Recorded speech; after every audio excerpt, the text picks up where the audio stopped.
مرة كنت في برنامج أغاني، برنامج هواة، وكان عنا ضيفة استقبلناها في الأوتيل، الفنانة هاد صبري. فحبيت هيك نعمل معها مشاكسة، نعمل لها مقلب صغير، كنا تحت التصوير وكاميرايات وكل شيء.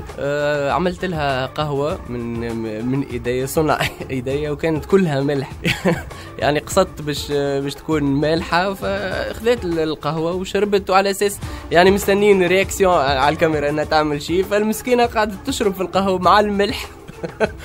واستحملت كل هالملح على اساس ما تبينش يعني، لانه تحت الكاميرات خافت لانه تكون غلطة او غلطة، فاستحملت وشربت قهوتي بكل الملح، بالكيلو الملح اللي فيها. وبعدين خبرتها بالموضوع وما زعلتش الحمد لله يعني. بعد هذا الكل بتمنى تكونوا عرفتوا انا مين. يلا بسرعة اتكلم، قول الحل ايه، قول النجم مين، قول انت مين، جايز يضحك لك حظك تبقى من الفايزين. عرفوا اسم الشخصية اللي حكيت الخبرية وبعتوا SMS على 1429 ولاقونا الليلة 10 المساء مباشرة من سكوير كافيه لتربحوا ليرة ذهب.